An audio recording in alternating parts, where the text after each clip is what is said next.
And good afternoon, everyone. Welcome to Smudcast number 776. You need to make uglier characters. And from a title like that, I don't know where that's coming from unless you're starting with a visual basis for a medium. So you're thinking of a movie, an animation, a video game, something visual. Or else the concept in writing to make an ugly character is no different than making any character. It doesn't really matter. You spend extra time describing the setting, the way things look, the way characters look. So it kind of goes hand in hand with writing to describe anything. So I don't know what this person might mean until we actually listen to him, as most stories, when you write them or when you read them, are idealized versions of the writer's concepts, whatever they're trying to do. So if they want to make a post-apocalyptic world where everything's disastrous and grimy and dirty and there's all kinds of disgusting pathogens running around, people are going to be grimy and dirty and not very attractive and mutated and what have you. That's ugly to our standards. So I want to know what his aesthetic is for beauty and why this is something he's like. Is he criticizing a certain genre of, let's say, the Hallmark Channel? Like all these women and men that are falling into romances are beautiful. What is up with? It's like, I don't know. Maybe that's a standard he's familiar with. So I'm assuming it's just in general. In that case, it's not going to be very effective. There are people who love ugly characters and to draw ugly and in ugly styles. We see this on Adult Swim a lot. All those shows are deliberately ugly and just unesthetic. Yeah. And you see the same with, and this is inevitable to bring up, with left-wing propaganda. If you've ever seen a flyer of theirs, they draw people in a kind of very realistic, in a way, style with very hard lines, and it always looks disgusting. And my browser just crashed. I'm trying to think of designs that what you can do with the technology at the time. Like we were looking at taking characters and scanning them in for mocap or modeling their bodies and then tweaking them. This was kind of a new thing like 20 years ago. It's like, oh, how do you do this accurately unless you have like 30,000 polygons? Like, how do you make that run in real time? It's very difficult. So you have to make concessions. You have to have hard edges. You have to focus on the face more than the rest of the body. So you're allowed your memory time or your memory capacity of your CPU to run all this stuff and buffer all this stuff and not have it choke and die. So you have to make it unattractive. Like look at the perfect Miranda Lawson in Mass Effect 2. She's not perfect. Her teeth aren't perfect. Her lips aren't perfect. Her eyes aren't perfect. But you look at her face is only attractive to certain people. Yeah, but then you look at Jack's face, and her face is amazing.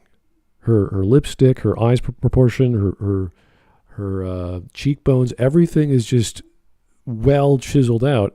But then the rest of her is all this well, she's basically naked. Are you saying if we put Jack's face on Miranda's body, we get a pretty woman? I would say that would be too perfect. That'd be like, wait a second, what's happening with my science fiction? It's too fantastical for my science fiction.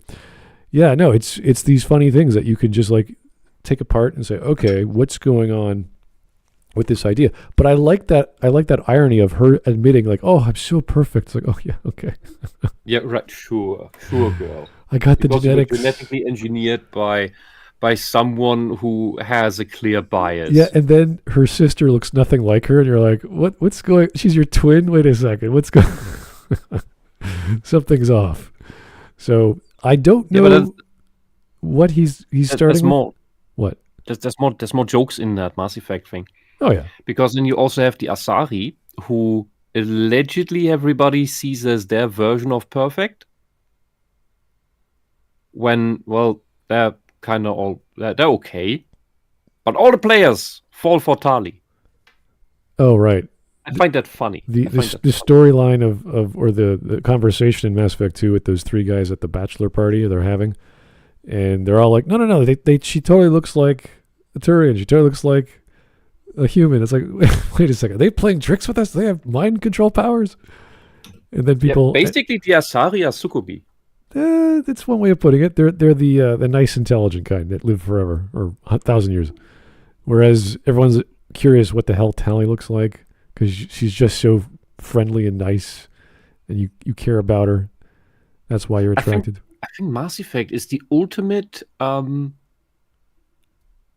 other ultimate things like ultimate failure at writing an ending, but the ultimate proof that men don't care as much about looks as they care about character, because Tali has a lot of it, and Miranda is, okay, she looks okay, but she's also kind of plain in character and meh. Yeah, men like to solve problems. We want to fix things that we know the answers to, and that's kind of what you're doing in Mass Effect 2. You're just like, what do you need? Oh, you got a daddy issue? No problem. Let's go get your dad and figure that out. And the great thing is, Tali is an engineer.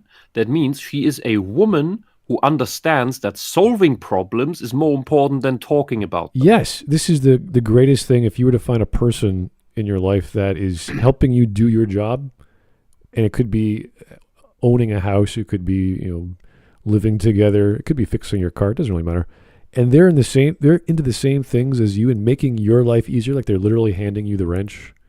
It's like, oh, that's exactly what I needed. I can fix these problems so much easier with you around. Why wouldn't I be attracted to you? You're amazing. In a world where spaceships and all this other tech is rampant, and we have this genius engineer lying around who's just fixing everything in the ship. And you're like, oh no, she's amazing, Commander. Keep her on the board. We don't want to leave her. She's like 3 of my guys together. Like, okay, Engineer Adams, we'll keep her on. Okay. So anyway, there's lots of ways to like and dislike characters. I don't get the ugly. I still don't understand what he means on a face value, unless we're talking visuals, unless there's like a certain, I don't know, standard for female beauty or male beauty. It's like, oh, you got to have the bodyguards are all male. They're all buff. They're all 5'12" or whatever, 5'11 and a half. They always got to wear the sunglasses. It's like, oh, that look is too stereotypical. We got to change that. Like, why? It makes sense. Is this one of those channels that redraws your character in horrible CalArts style? I don't know. The title of this channel is Brookes Eggleston Character Design Forge. So I'm assuming his focus is on visual design and how that works with the character or how that works with the story. So you make a character to function within the confines of your story. So if it's a magical story, you need a magical character, a magical fairy, a magical gnome, whatever. And they do this kind of magic, and that magic is in this setting. Like the gnome has rock magic, or earth magic, so therefore he'll be underground, and he has the colors to reflect that, like the basic stuff. I'm assuming. But we don't know until we find out. Anyway, this video is not even 15 minutes long, and it's got almost 8,000 views after being released in late April of this year. So seems good, seems positive, barely any downvotes, which is always nice. So hopefully it's going to be a nice creative outlook on how to make characters ugly, and I think that's good. Here we go. If you need an ugly character, sure. There are things like the Pendleton Ward stuff that is deliberately repulsive, or cute and repulsive at the same time, or turns the cute into repulsive, because that's one of the main jokes with all that stuff. That's its own realm of stuff. Yeah, it's like I can take a texture map of a character in 3D in Unreal and just add freckles. It's like, oh my god, it's attractive, but I had too many freckles. Oh my god, it's too much. So there's a certain balance of what is a personalized. Oh, this person is real. They got freckles. They got beauty marks. And then it's like, oh wait, that's way too much. You got too many marks. So there's probably a whole bunch of thresholds and a whole bunch of criteria that either very subjective or he's very, very specific. That's why I said that at first, if he's talking in general, it's fine. But if he's talking about specific stuff, like you can't make redheads without freckles, they're like, why not? That's kind of their thing. You can, but most have them. It's genetic. Yeah. All right, let's get going. Folks, I fear that we might be in the wrong direction. The characters are getting sanded down. They're getting more homogenized than a gallon of milk. Characters are getting sanded down and homogenized. If you want to... So, you should have titled your video... Oh no, my browser is going insane. You should have named it The Case for Ugly. Because that is a much better... That's something you can argue for. Not you need to make uglier characters. That's a different thing. Yeah, I'm a little concerned. Like he seems like, everywhere I go, there's homogenized characters. Like, where do you go? Like, what is your experience that you think characters in stories, and be specific, which stories, which medium are we referring to, where you're getting bored? You're seeing the same supermodel in every movie you watch, or you see the same buff dude, the action hero in every movie you watch. Like, what is it? Is it a movie? Is it a book? Is it what genre? Is it this year? Is it 10 years ago? Is it 50 years ago? What is it? And Ozempic, like their health insurance is about to... Isn't the argument for anti-ugly that I think it is. This isn't about making art worse. It's not about justifying art style. It's actually not even about like giving proper representation to unattractive people or something. Not with a 10-foot pole. Actually, it's about introducing just the tiniest shred of courage and backbone to the fetal position that you've been creating from.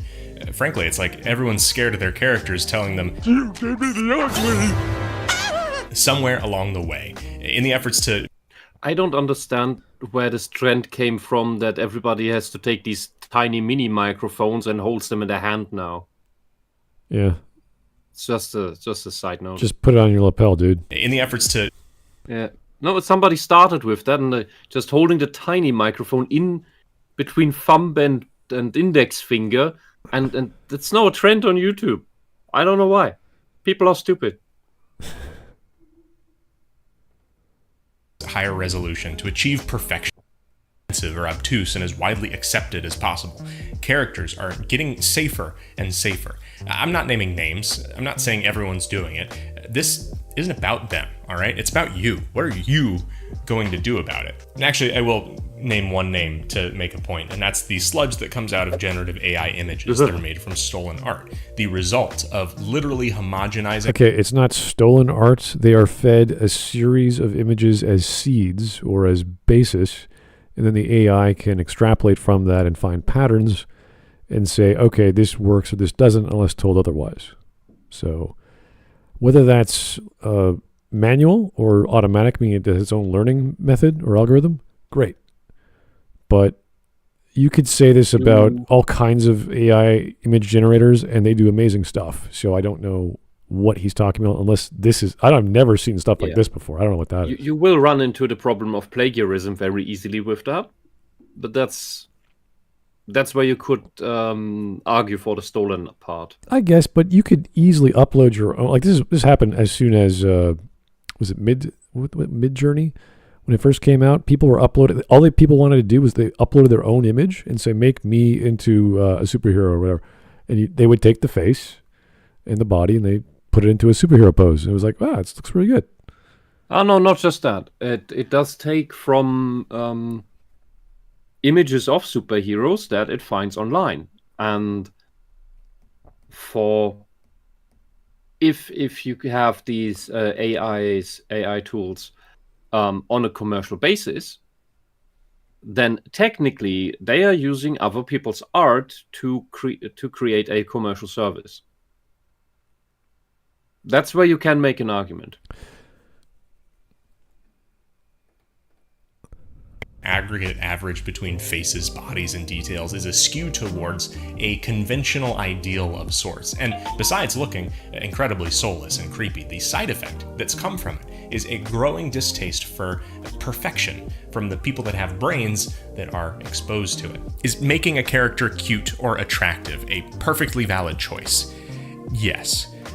Are there other choices that can be made? A lot more, yes. And the really interesting thing that I've found is that making a cute design a little uglier will sometimes make them a lot cuter. Now, me personally, I don't make any ugly characters, all right? As they say. Then why are you arguing for any of this? So I guess the argument becomes you want 90% ideal, perfect, whatever, but then give them a blemish. Give them something off-putting. A blemish is not automatically ugly. When we say ugly, and that's the main word he's hanging off of, then that's something truly repulsive, not beautiful, not pretty, not cute. When we have design for characters or anything really, we have this sense of balance. There's something called over-designing, where you have like your action hero and he's got the battle scars, he's got the ripped muscles, he's got the one patch over his eye, he's got like the torn arm. Like there's too much going on in the character design to befit like did this guy just go through like 5 wars? Like what happened? So it's the same with designing, let's say, the Lara Croft, redesigning the Lara Croft. It's like, okay, what do you do to her? Okay, give her a halter top, fine. Decreased her bust size, fine, whatever. And then like give her like a scar here, a scar. Like, okay, she's got a few scars. If you give her any more scars, there's more stories going on than we're not getting. It doesn't make sense. It's like putting the Rock into. Maybe she's just then we have to assume she's just clumsy and gets these scratches all the time because she can't. She's falling down. Stuff is not that it's from fights. Like you can't get that. Like it's when you see those crazy manga designs with those stupid facial scars that are like half a meter long across the head, and you're like, oh, okay, was someone cut with a sword across their face and left a gouge mark, and they're still breathing? But it's all just a flesh wound. It's just surface level. The bone got hurt. It's so like, okay, that's. Your brain just goes, that's not how skin works. That's not how getting cut works. And I understand some of it, like the cross scar with, what's his name, Roni Kenshin. But there's actually a story behind that. They do a flashback of that. So it's, if you explain it, and we can go along with whatever crazy design. And it's the same problem with over-exaggerated stuff in manga. Gigantic weapons, gigantic shoes, gigantic hair, all kinds of weird designs where unless these things are explained, it looks goofy. The same with the art style. Well, actually, the art style is fine. If you have characters with really long limbs, like everyone's like 7 feet tall, it looks silly. Oh, you mean like Clamp? The Clamp designs. Yeah, I'm sure you've seen a few animes over the years. XXX Holic is a great example.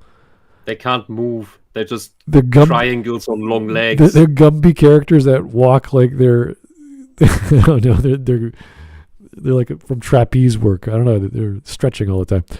So that's the style, though. It's not the character design per se. It's just how the person draws and how the whole world is drawn. So it's like, okay, this is consistent. That's fine. It still looks weird. But if there was like a character who was like 9 feet tall, I'm like, okay, yeah, you're pushing it. That's too much. That's the relatively from experience tall wall giant. I don't have any. Don't zoom in on the shingles thing. Don't zoom. Way more than talking about preferences or trends or authenticity, the idea behind this video is to get more interest into your character designs. And the balancing act is this. As we learn to draw things the right way, as we learn what principles make something more... Okay, your main mistake was just let me go back here. That is ugly because you have a pig face with a pig nose and this disgusting thick upper lip that never looks good. It always looks disgusting. Anytime you have a character with this type of mouth, this type of lip, and that's regardless of what skin color you put on it, it looks ugly. Why would you make that? So that the ugly people can feel represented? That's nonsense. Maybe they haven't finished the face, but I'm more concerned with what he's drawing, which is this. Is it an earlobe pince-nez attachment to the? It's some super earring that the glasses are attached to, I suppose. Yeah, people have bands or ropes for their glasses sometimes, but this is specifically, it looks like a pince nez. And I thought it was a headphone jack, or I'm like, what is that? Like, I want to know. Have fun animating that. Yeah, I want to know what that is. Like, whenever you have a design, like let's say like things hanging from the head or the headpiece or the face, it's like, wow, is that Indian? Where is that? What culture is that from? You know, the people with the rings in their noses that connect to their earlobes with a chain. I'm like, oh, what is that? What's the cultural significance? Like, you can't just draw that and say, this is my science fiction character. I'm like, wow, what is it? India in space? Like, what is it? I want to know. So there are designs you put together that have to illustrate not just mystery, if you want mystery, but they have to provide clarity. They have to say, what is this? Is it a festival that this is what people wear during that time? So you can make up any festival and you can make up any reason. If it's just a techno rope thing, then why the hell is she wearing pince nez? Why the hell is she wearing glasses? This is what I have problems with science fiction stories where you have people with all these attachments and things. It's like, for what? For glasses. Like, I think they would have corrected glasses eyesight in the future a long, long time ago, that you wouldn't have peripherals for it. The thing with these designs is that they usually don't make much sense. They're reflections of other designs that are then pushed into this, and they're just there because, I think it looks cool. You remember the guy from yesterday? Oh yeah. It's all about what does it do you feel it looks cool? Yeah. But what is it? Why is it? It's the just right, or the Patrick H. Willems argument towards anything. If it makes me feel something, it's art. It's like, that's not no how you criticize art.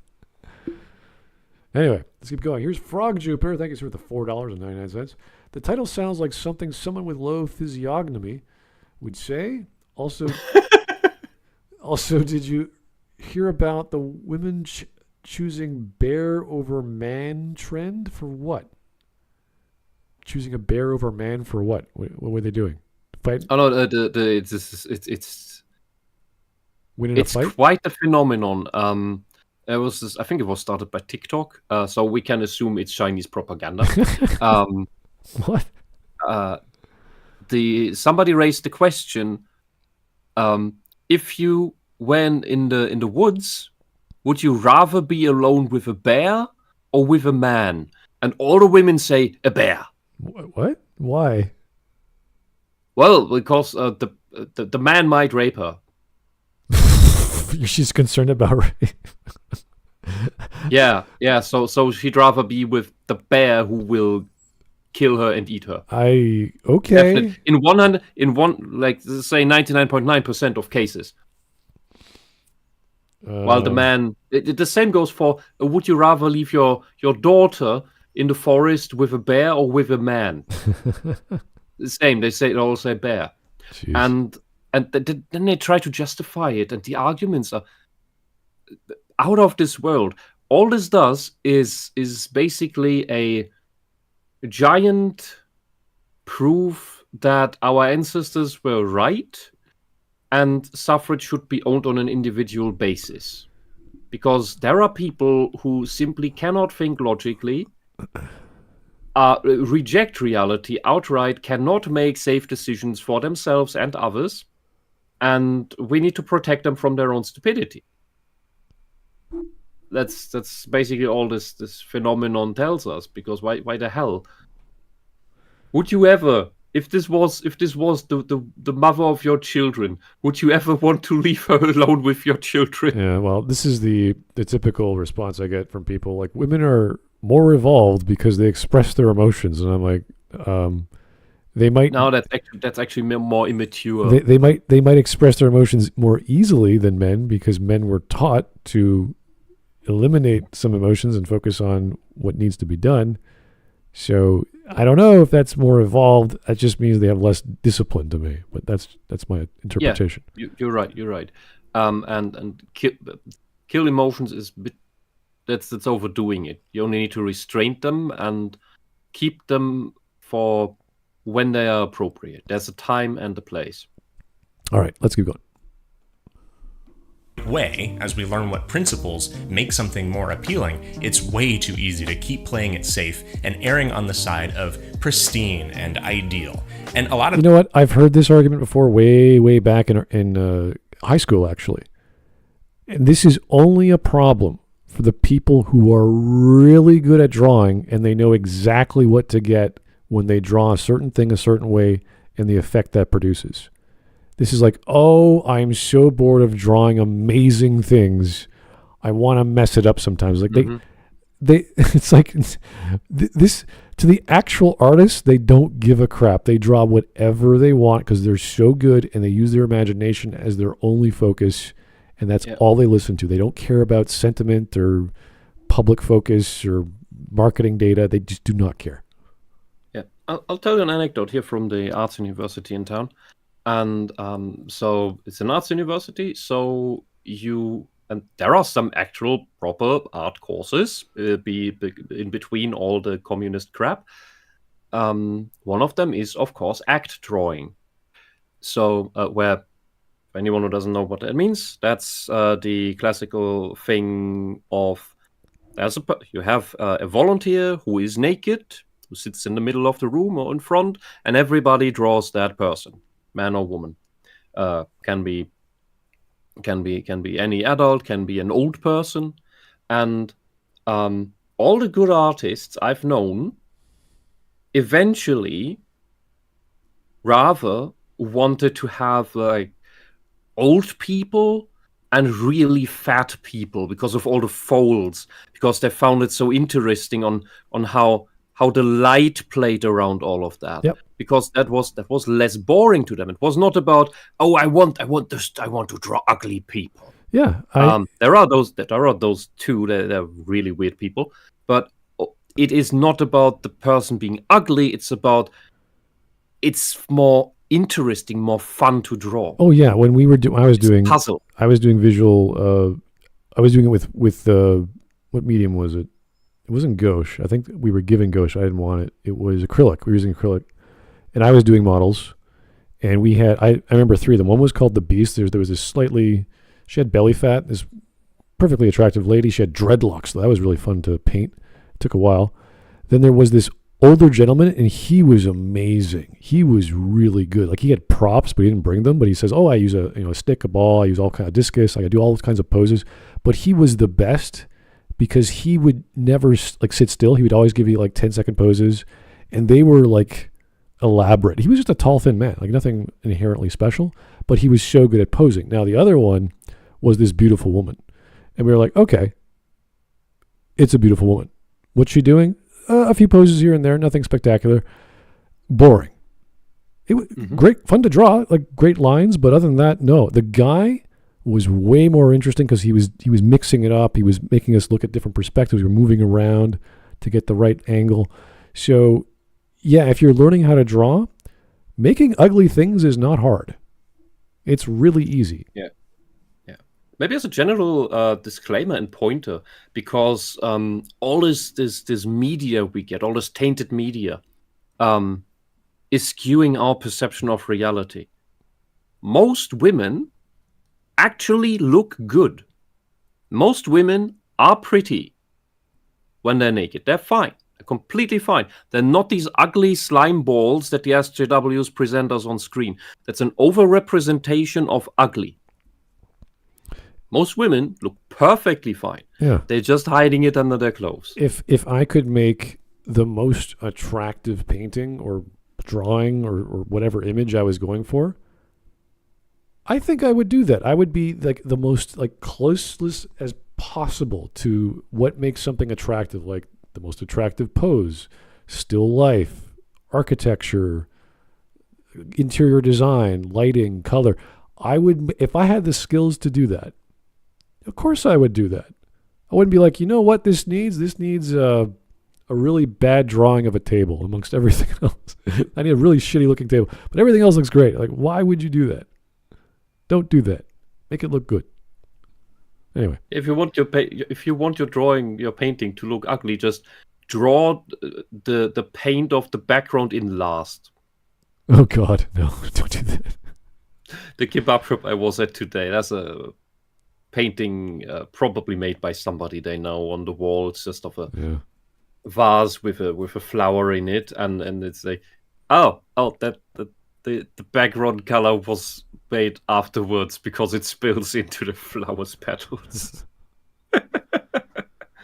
But otherwise, yeah, okay, good beginner thing. Some inner motive to play people want to see. And speaking of character designs, this video is brought to you by Unveil. Unveil is a site where you can organize into worlds, share multiple poses, can go together. What I actually wanted to mention is, he wants to talk about ugly and these adding these little things to make characters imperfect, while what we see in the background is all just these super stylized characters. These very simplified cartoon, comic, video game characters. So what he's actually gonna talk about, I can't imagine, because with super stylized characters, they're supposed to look clean because they're supposed to be easily recognizable, easy to animate, which means cheap to animate, so you can't have a lot of detail. And forgot the last word. Well, the more details you have, the more difficult it is. Yeah, we talk about stylization even back in the day with Michelangelo when he did the statue of David. You can tell that's not the right proportions of the human body. He did that because that was the style, and that is more attractive to people at the time. And even nowadays, the larger hands, the smaller penis, the well-proportioned body, everything's even. He's not this warrior on the battlefield. He's David. He's one of the kings of Jerusalem. So it's I think he has a very weird chin. It's done very specifically, very professionally. And you could say, well, if he had smaller hands, he'd look more realistic, but that's not the point. It's more attractive the way he did it that way. There are people with shovel hands. Yeah. They're usually gay. And go together, which will help you participate in of the current zoom and generative sponsoring this portion of the video. Okay. Now, art and design will skew towards this safety and homogeny. Something that really shines through to make for appealing characters is specificity. Now, hold on. I will give him one thing. There are no Funko Pops. He's got all kinds of toys, though. As everything is there, no Funko Pops. Yeah. But he has no Fumo. See, but that'd be a good argument. If he had a Funko Pop, he's like, look how ugly this thing is. This is what I'm talking about, folks. We need more Funko Pops. So like, wait a second, buddy. You went too far with the ugliness. On for a second. You're about to hear me say, give characters unique. Some people's minds jump to a unique piece of clothing or hairstyle. What makes you make those value judgments? Why only 3? How to justify all of this paraphernalia somehow? Giving characters unique traits isn't necessarily about making them seem more special. When we do that, it often backfires into an almost desperate plea. Actually, specificity is almost about proving that your character is authentic, kind of like how weathering on an old building in Star Wars makes it feel more real or believable. It's way easier to make something in that idealized, safe, corporate, edges buffed off mindset than it is to make a character that feels like a real person. Now, No. That's the same argument. You're idealizing your imagination or representing it on the paper or whatever you're writing or drawing in the same idealized way you would perceive a beautiful thing or an unattractive thing. There's a place for each. I really want to know what this guy is talking about, because I can guarantee you, if you can perceive the most attractive whatever in your mind and draw it, you're not going to go, you know what this thing needs? It needs to look less attractive. I tried so hard to make it perfect. Now I'm going to ruin it, or I'm going to make it less attractive. I'm like, why would anyone want to do that? Because I am artiste. I just don't. Like when you see a drawing of, let's say, an orc or whatever, it's got a little piece of its ear bitten off, or it's got a scar. It's like, that's the way he's supposed to look. It looks good that way. If you have him be perfectly symmetrical and have no scars or no facial tattoos or anything, he looks kind of plain. As the world of orcs would be, full of war and violence and all kinds of nasty things. So it's usually okay for your main characters. And then since he has the Kongs in the background, or Donkey and Diddy, if you bring in characters like Cranky and Funky Kong, they're not that symmetrical anymore. They have more specific accessories. Oh yeah, you don't. Like Cranky is not symmetrical because he has he walks on a cane. Funky has the head askew and all these other weird things, these bling bling things and such. And while that sounds very, very simplistic, that's basically what he's talking about when he's talking about the kinds of characters behind him. I remember I played Unicorn Overlord last month, and because there's so many art assets, and they're all individually drawn or however they animate, I don't even know. They flip them when they look left or look right or walk left or walk right. They just flip the sprite, and what they do in certain cases is they animate this, like say someone's wearing a shield on his left arm, and it automatically goes to the right arm in kind of the Symphony of the Night kind of style. So it gives this huge object that obfuscates the flip. Like you don't notice that, this guy who has a pauldron, a left shoulder pauldron, does not have a right shoulder pauldron because he's a fencer or whatever. But when he's walking the opposite direction, it's on his right arm, his right shoulder. So they get away with that with some really sophisticated ways because you don't want to draw. You want to double your work. So this is one way of doing it, even though your brain goes, wait a second, that's not the right shoulder. In that instance, I would prefer they would put in the extra work. And now I've just finished playing Uden Chronicle. I've always found this stupid and immersion breaking. It is funny because your eyes don't lie to you. You're like, wait a second, that doesn't look right. But now I finished playing Uden Chronicle, and they took the guy has a left shoulder pad, but not a right one, and they fully drew him in all 8 directions. So when you rotate him or he walks around in a circle, it actually, you see the left padding actually look like it's still on his left shoulder, and everything, and he has 8 directions of movement, so everything looks good. So I would have to check, but I am very sure that in Secret of Mana, the weapons were held on a consistent side when the characters were moving around. Like the spear, you would see the spear on the one side, and if you walk in the other direction, it would be on the behind the character. Right. Yeah. I'm pretty sure they went to that effort. I remember even the first Wild Arms game where they put the level of detail just in walking around. They act like when you go, say you're walking up and you spin around and walk down, they will show the top frame, the top left frame, the bottom left frame, and the bottom frame all in one fluid motion. And this is a 2D sprite game. So it probably could be a 3D sprite with 2D showing in the asset as the sprite. But that was like that level of detail that people are like, no, we got to show these characters walking around. Most of the game you're walking around exploring. You got to get this right. And people who do that, animators who do that, say, yes, we got to give this level of detail because it's not just a guy going up, down, left, right. He's moving through the world. And that's the first Wild Arms game. And that's why that funeral scene right at the start of the game really hit you, because the music worked, the progression worked, and you're in it. You're in the progression, like, oh my God.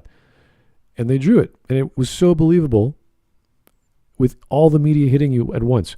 So I don't really care that Rudy or whoever those characters were back in the day had a blemish, but there was no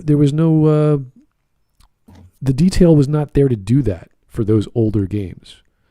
You couldn't get that, we got to give a blemish to this guy. We got to give him a really super manga gun that's like bigger than him. Like, no, there's no real asset to do that. Now it's all Wild Arm. Was it Wild Arm 6 now they're at? They're all kinds of crazy guns and it's just goofy colors, crazy designs. Anyway.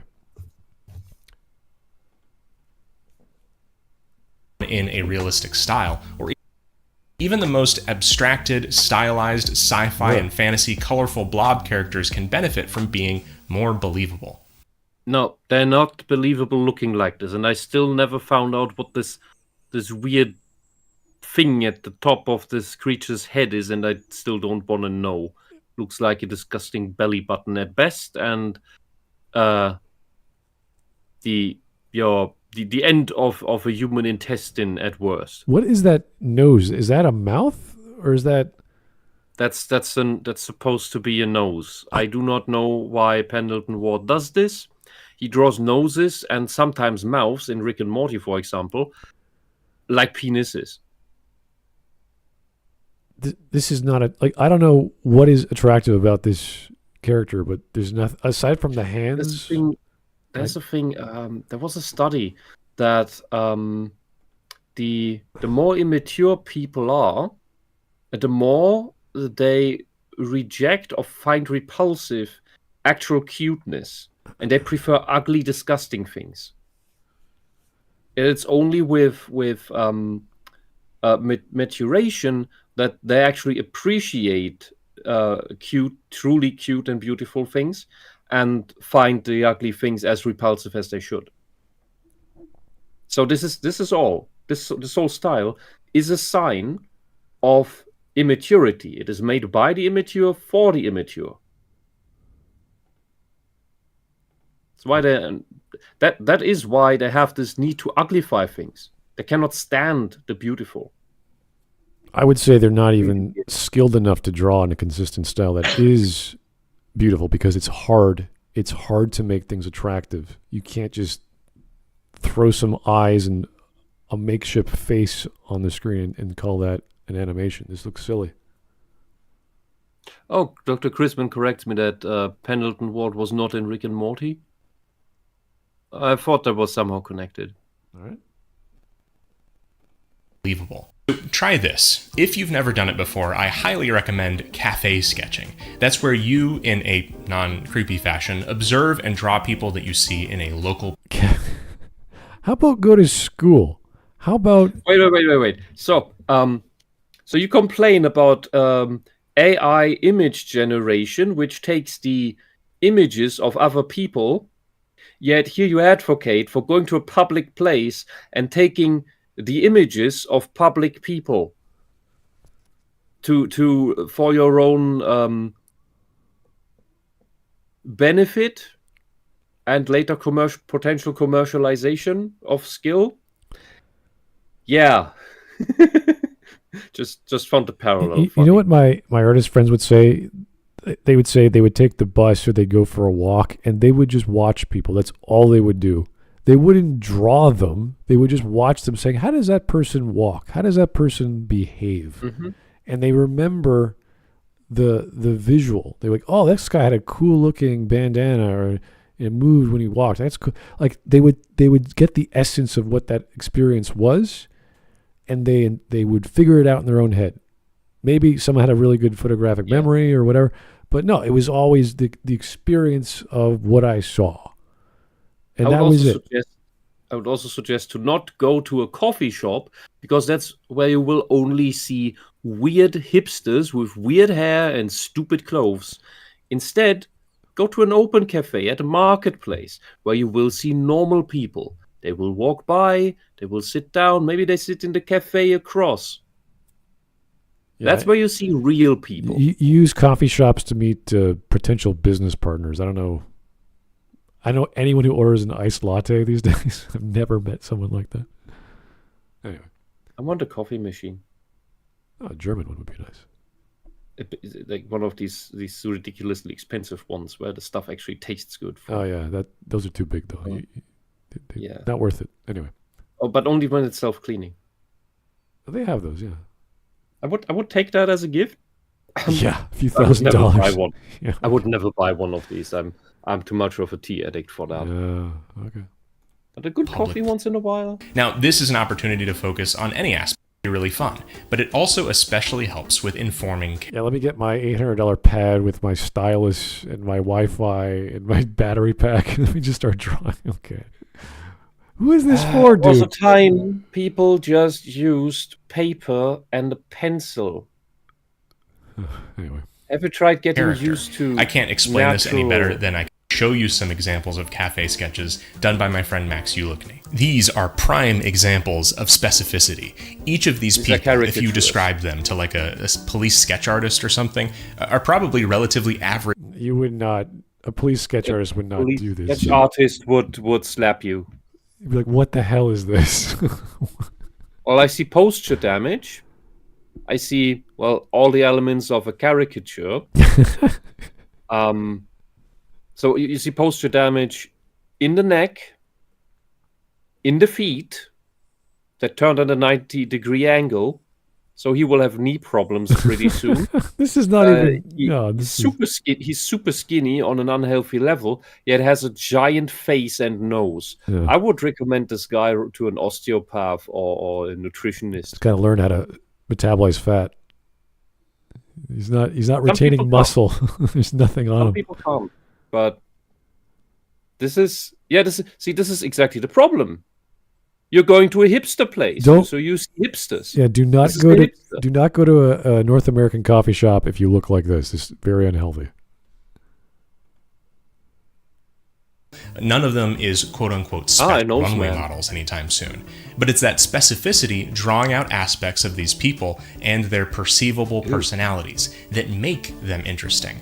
The way they're dressed, the shape and body language are all telling a story visually, and the art is pushing those ideas further than, say, a photograph of them could. And yes, I'm talking about your average photograph, not the sort of artful thing that a photograph... Yeah, but if you use this for police work, which was your example to justify this is not going to help anyone. Hey, have you seen this person? And shows you cartoon drawing of the fat girl. Like, no, I haven't seen cartoon people running around. Are you hunted by Roger Rabbit? A photographer could imbue a lot of things that you can do for your character design chops, because your subject matter will be varied, but it will also be ordinary. Instead of simply relying on what's popular or safe or special, you can create interest where other people might have missed it. Come on, that looked like an alien from Star Wars. Yeah, some of those portions were not... Something was off there. If he's just saying stylistically you can draw things in different ways, yeah, of course you can. What the fuck is that? I don't know. The tiny hands. Something is off. The nose is not human. I still want to know what that ear thing is. I don't know what. Anyway. Oh, it's now just attached to the... What I also like about these sketches by down at anyone, the motive isn't to make fun of someone at their expense, and that's something that I do take issue with in, say, something like Boardwalk caricatures. What are you talking about? These are Boardwalk caricatures. They are literal caricatures. They're not making fun of anyone. They could be. Yeah, because this could as well just be the caricature of a Jew, which it probably is. I mean, what? Why is he reading into this? Is so silly. This is a caricature drawing. Fine. Let it be whatever it is. That anything that doesn't conform, and even if it does distort, distorting it until it registers as wrong, which might make... You should have given us more examples of what he's against. Yeah, this is all stylized stuff of a particular artist. You're like, maybe it's multiple artists. I don't know, but that's not... Like, if you're doing things in this style, who cares about ugliness or beauty? It's out the door. It's just, okay, people don't have chins this big. People don't have shoulders that hunch up like that unless they're, I don't know, they got shoulder pads. Glasses don't bend like the way they... Like, okay, yeah, if you're throwing out all the rules of optics and light and shadow, then it doesn't matter. Make your guys 20 feet tall. Who cares? Yeah. But when you sit down in a cafe and you want to learn to draw character, you want to learn to draw people, you don't draw caricatures. The big black woman with the rastas. That was more close to how you would do that, what you would draw in a place like this. This is not how you learn to draw. The caricature part, your whole comic, cartoon stuff, you would learn, if you do it properly, not like a teenager. If you do it properly, you first learn to draw realistically, and once you've mastered that, you then break down into caricature and simplification, and that's how you get to design really good characters, whether they're pretty or ugly. Yeah, this is nothing to do with aesthetics. This is a style after you've learned how to draw. We talk about the effects. Do not go into style as the first thing you do. Yeah, no, you have to actually have a basis. It's kind of like learning jazz. You don't just jump into jazz unless you're a prodigy. You actually have to learn classical. You have to know how the notes and instruments work. And when you learn these rules, then you're like, oh, I get these rules. Now I can learn to bend them and flex tempo a bit and timbre. We have the same problem in architecture, where people design these elaborate nonsense buildings that then laser fry cars on the parking lot because they never learned what ellipses actually do with light.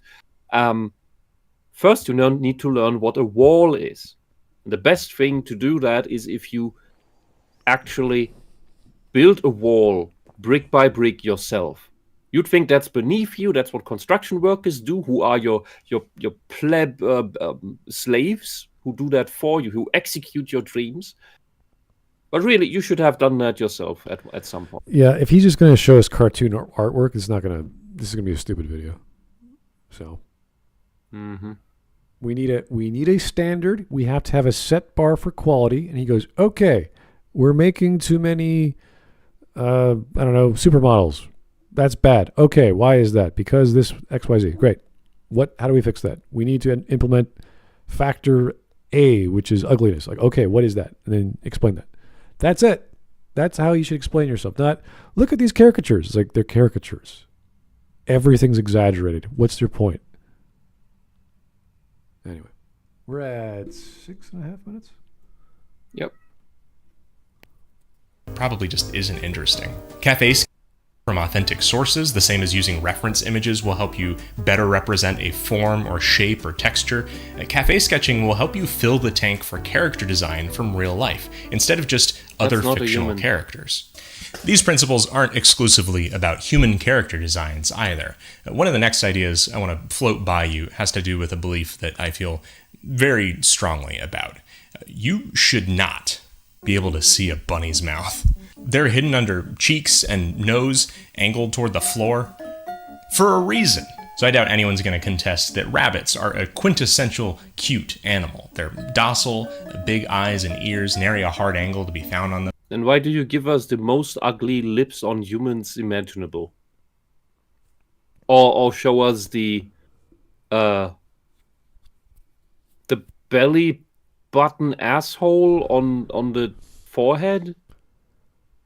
I want to know where he's going with this. Angle to be. Hares might be a bit more brolic, but rabbits are decidedly in cute territory.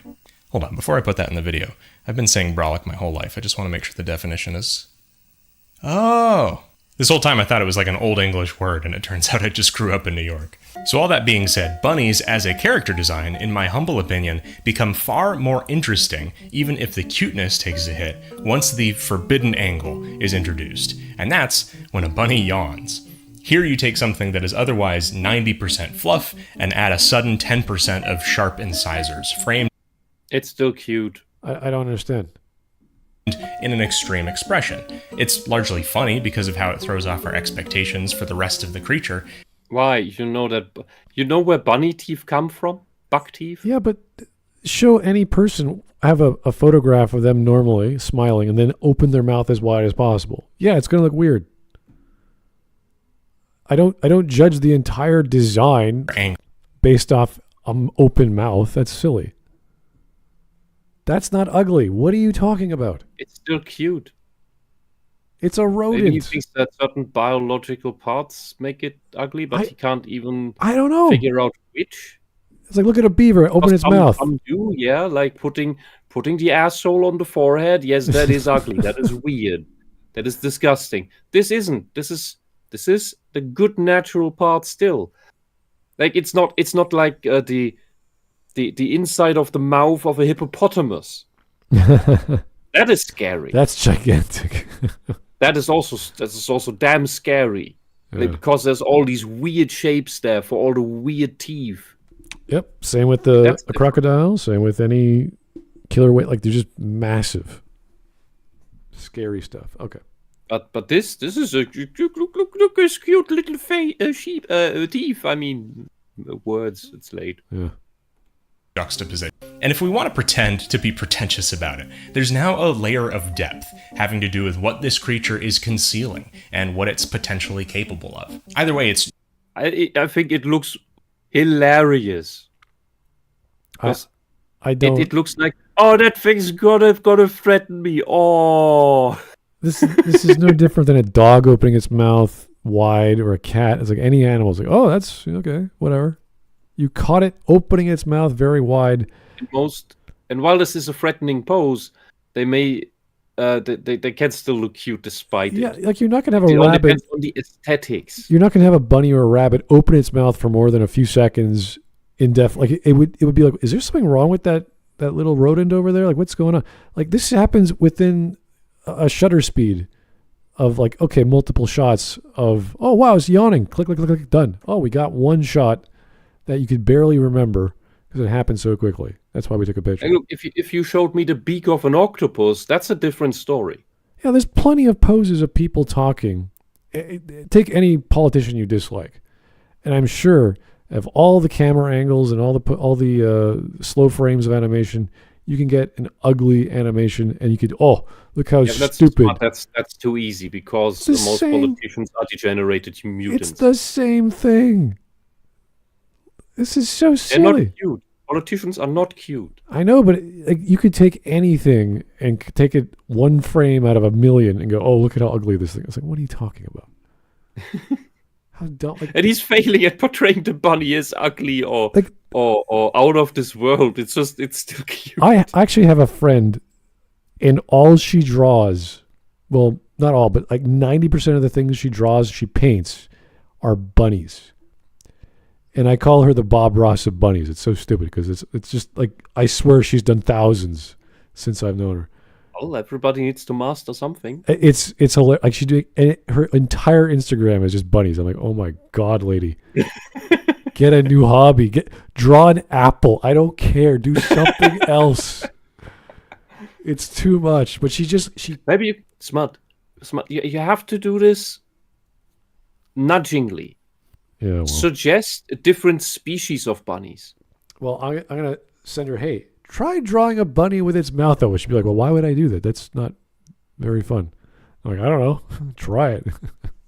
Maybe she will. Show her bunnies from different countries. They look slightly different, so she can get a wider range. I don't know. She always uses those weird, like, light blues and greens. I'm like, bunnies aren't blue and green. What are you doing? Anyway, she enjoys it. She's an older lady. I'm not going to nag her. Yeah, wonderful. Yeah, it's wonderful. Fun. It's her hobby. 100% one thing, one complexity. Have we made it into an ugly creature? An ugly creature in the conventional sense? No. I don't really think so. But we have made it uglier, which is to say more interesting. I feel like this summarizes one of the best ways. Uglier does not mean more interesting. What are you talking about? Where did you get this logic from? If I had a supermodel, I would be stunned looking at that picture or woman for minutes going, wow, why is she so attractive? As opposed to, here's an average looking girl, I see every day. Are they teaching this at university now? That ugly is interesting? I cannot tell you. In the fine arts, it's been pretty liberal always. You're brainwashed. Well, it's always been like expressive and emotional and design and all these wonderful concepts. So it's never been about, you got to have unattractive shapes. It's like, what? Why? Why would you have to have hard angles everywhere? Like, no. See, that's the problem with liberal arts. I suggest we go back to classical. I would appreciate. Liberal arts was a mistake. I would appreciate. We tried it for 100 years. What we got was brutalism. Yeah, if we get away from the minimalism, the industrial stuff, and focus on, I don't know, the Renaissance would be nice. Yeah. The classical, the Romantic era would be nice. Like, just give us basic colors that make sense. I mean, look, and the SJWs love steampunk anyway, so it shouldn't be much of a problem. I'm not asking for and they like Art Nouveau anyway, so it shouldn't be difficult to just scrap all this stuff that came after. Art, and go back to forgive me for saying it like this, real art. Art Nouveau is organic. It's curvilinear lines as opposed to Art Deco, which is rectilinear. So there's lots Art Deco is still good. Oh Art yeah, Deco not is saying still it's still fine. When the stuff that came, I'd say, what came after Art Deco, that's where the shit started. Oh, okay. To a character design, at the very least, you're not diluting the cuteness of a bunny towards being less cute. You're pulling it into a more interesting place. So it's less cute. If you give me 100% cute and then you give me 90% cute, it's less cute. I don't care what your reasoning is. If you're telling me a bunny with its mouth open wide is less cute, it's less cute. What? Why are you mincing words? Look, if you give the bunny medieval armor, a shield, and a morning star with blood on it, it will still be cute. Because it's a bunny. All right, here's the thread knot for the £5. Thank you, sir. The first bunny with its mouth wide open looks like it's getting its temperature measured. Maybe. Thread knot, why are you sending super chats? Yeah, we invited you to the stream. You're in the call. But apparently he's too busy. That's fine. That's fine. I'm not gonna bother him. Okay. This of contrast, but also of how newer artists will get overzealous about shape language and commit to only using round shapes or sharp shapes or angular shapes. While this can play well stylistically and it is a good exercise, it's easy for no part of the design to end up. Hey, no shitting on Kirby. That's not where Kirby came from. I don't see how this has anything to do with what he's talking about.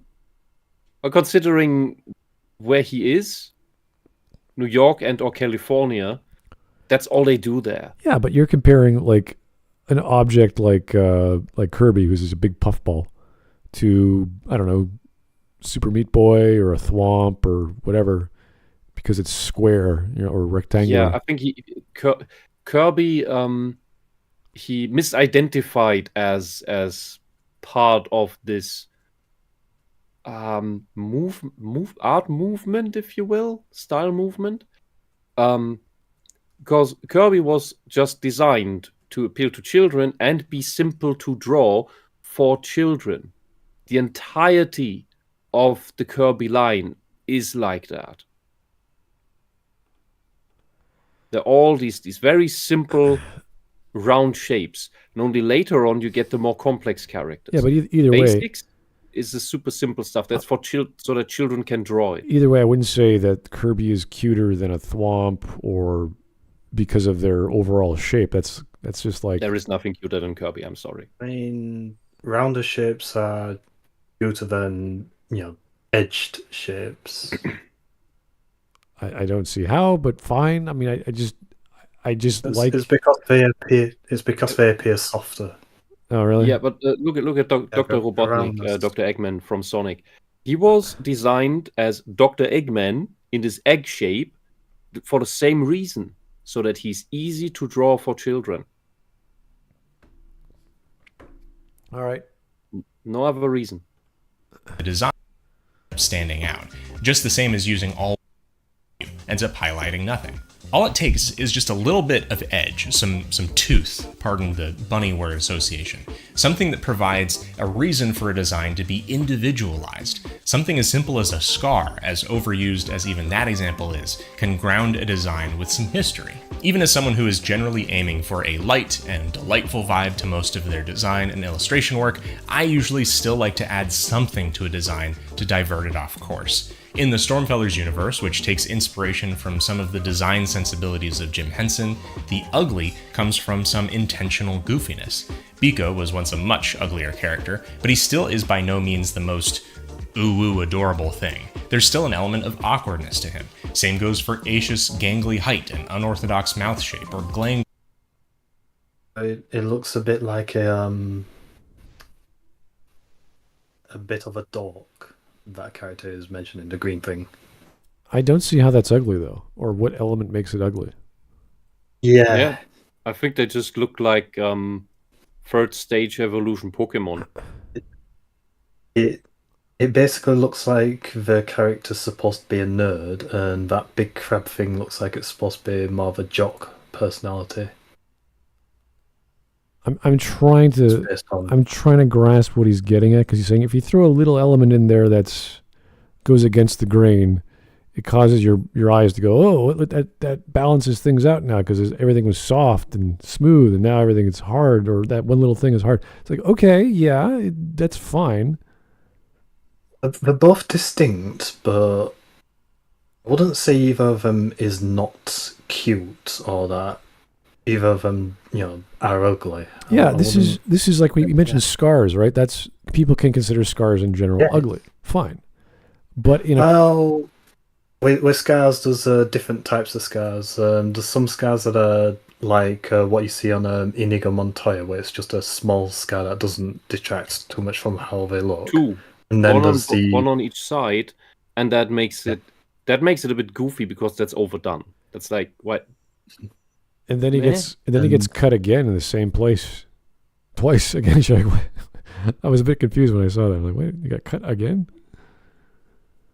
Anyway, there's different types of scarring. There's so generally people would use the lighter scarring that doesn't detract too much from the appearance, whereas for that's normally reserved for good guy characters. People will want people to like, at a glance.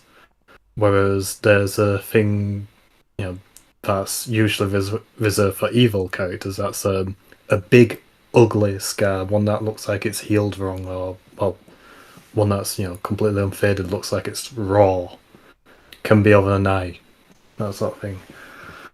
So you can use scars to make characters ugly, but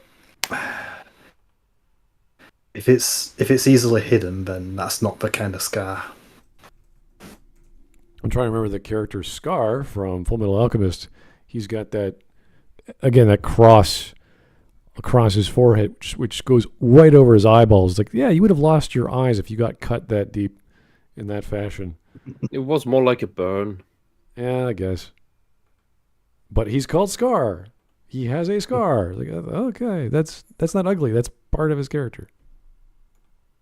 Anyway. Igor's hunched asymmetry.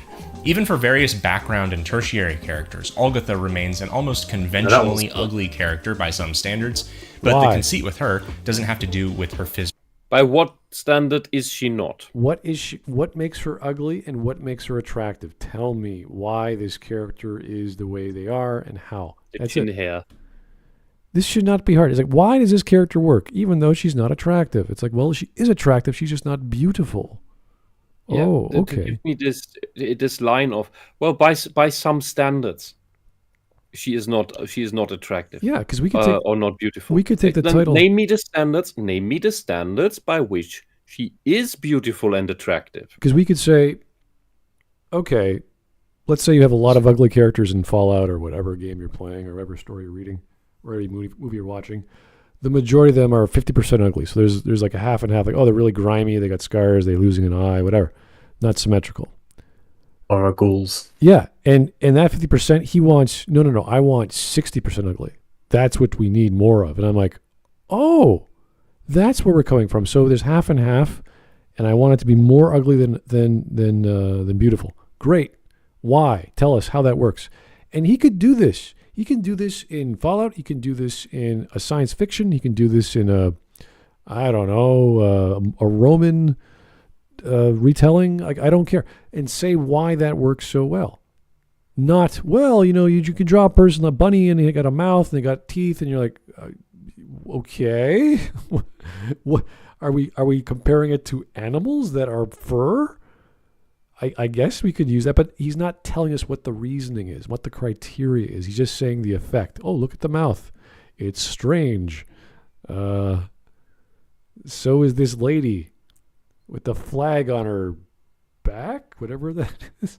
I think that's part of the building behind her. Oh, yeah? Okay. Yeah, but she has evil black eyes. She's got some weird chin thing going. I don't know. Just tell me how it works. She looks like the evil government teacher in your school who is mean to all the children. Well, if he doesn't, the trench ball. If he doesn't tell us, this is no different than yesterday with the guy saying, it makes me feel. So I was like, okay, dude, why? The plot, I don't care about the plot, but the pictures make me feel the things. Like, great. Good for you. It's that she's like it goes well with someone who looks like her. Even traits that don't necessarily... That cut out and lag for me. That line was... like her. Even traits that... Wait. Yeah. Appearance. It's that she's a bureaucratic boredom incarnate, and that personality feels like it goes well with someone who looks like her. Okay. I was even traits...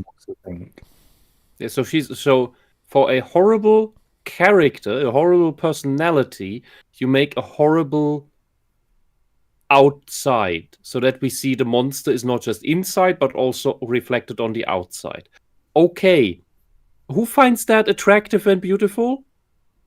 Whose standards are that? And are there universal standards, or are there very specific, exceptional standards for free people on the planet? And remember the context that this is a show for kids, so they don't want to confuse, this is a bad thing, this is an unattractive thing, they're a bureaucrat, they're part of the government, we're going to make her look like the bad thing on the outside as well, so kids get it. Is that a good character design? I don't know. What's the ratio? What's the proper... Is there anything attractive about her? Is there anything beautiful about her? Probably not. Is she a villain? Or is she just a boring character because that's what she looks like? You know what? It just looks like a stereotype. I thought we need to fight all the stereotypes. Stereotypical government desk jockey. Yeah. But you know what? If I ever have children, they'll get all the stuff from the 80s and 90s. The poofy hair. They don't need. Nobody needs any of this shit. TV is dead anyway. Everything is streaming and on demand anyway. So I can just grab the shelf and show them the good anime commissioned by Europe back in the day. So shoulder pads and hammer pants. Yeah, the cool stuff, but also Biene Maya, Heidi, Holgersson, Alfred Jodokus Quack, all the great stuff. There's enough to watch until they're old enough to watch yet again better stuff. Again, from the 70s, 80s, 90s. There's like all this new stuff is irrelevant. Nobody needs any of this. All right. We are after 10 minutes. We got about 4 minutes left. That don't necessarily make a character ugly, like the damaged wings on Tolston, the diminutive weakness in the expression of these two kid characters, Bax and Toya, or something as simple as the bulbous, disproportionate head of this recent land shark-like messenger character, Dromos. All help the characters to feel like you haven't seen them 1,000 times before. I hope, at least. No, they I have seen them 1,000 times before. Yeah. Because through the visual characterization, they indicate stereotypes, which is okay, which is fine. Because you are making this for kids so that they can easily recognize who is who does what. You do this through these fixed expressions as well. Some characters smile all the time. Some characters frown all the time.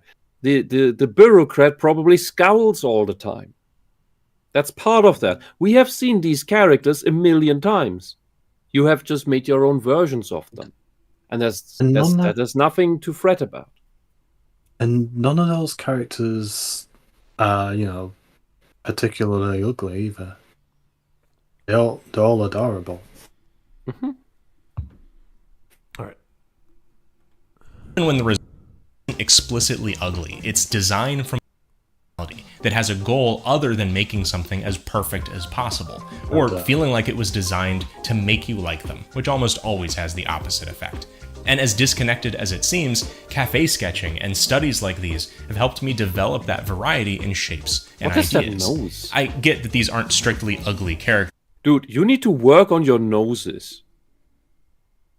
Like, many people have trouble with hands, feet anyway, because outside a few strange people, nobody draws them. Yeah. Noses and the nose wings, that's also a big problem for many people. Some people have also big trouble with ears. But man, you need to work on your noses. They look like they're cut off on the sides. I recently that helps. I recently heard an artist say, right after she was doing feet, she was drawing I think Bayonetta, or her own character just as Bayonetta, and feet were mentioned as a difficult point, and she says she's okay with feet because she realizes paws are just like small hands. I wouldn't say that. The physiology is very similar, but it is like deformed. They're like deformed hands.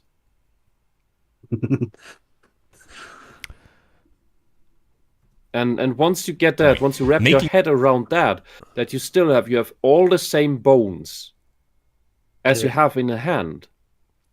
They're just in different shapes. Then it is easier to get the shapes right. Point.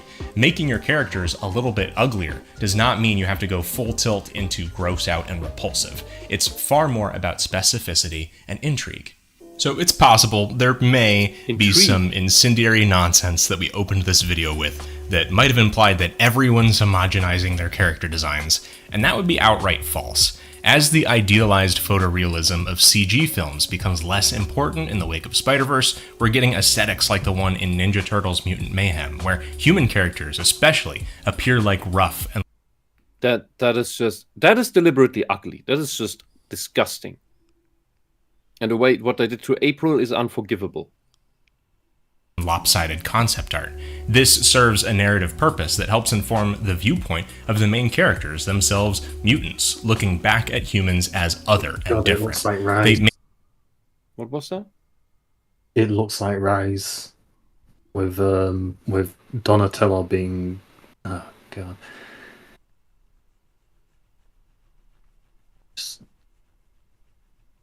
Okay. I do not like the animation style of Rise of Teenage Mutant Ninja Turtles. Yeah, this let's animate everything in twos is horrible. Like, you can do that once. It worked for Spider-Verse, the first one. But if you do this in everything, it's just off. It's just these American studios, they're chasing these trends in a similar fashion as you have the genre trends in anime right now, or well, in general, but everybody's making isekai right now. That will change eventually. We had different things before that, or as Hollywood did Western for a long time. It did epics for a long time. Then it does sci-fi action for a long time. Now we had the superhero phase for a long time that they completely cinematic universe did not need to end this early. Sorry, I talked over you. Sorry, the cinematic universe was a big thing for a while, and well, there was one because of the success of one particular cinematic universe, everyone else decided to jump on bandwagon because that was the big thing. And I can't really remember any other cinematic universe, really. Whenever what was the cinematic universe? So the successful one, the MCU. Of course. The unsuccessful ones, there's the MonsterVerse, Godzilla, King Kong, and them lot. There's the DCEU, those were supposed to be ones, right? The the Superman. So that DC would try to do the same. That's obvious. So yeah, Man of Steel, Batman vs Superman, and but outside of the two big ones, Marvel and DC. And hold on, I think there were. Star Wars doesn't count. That was already one. I can't actually think of any others, but hold on. See, it's justified for these two. There was nothing else. It's because all the others just fizzled out completely. They usually they never went past one movie quite often. Yeah. Princess of Mars, for example, based on the, you could say, first big sci-fi space opera of the last century. That was supposed to be at least a trilogy.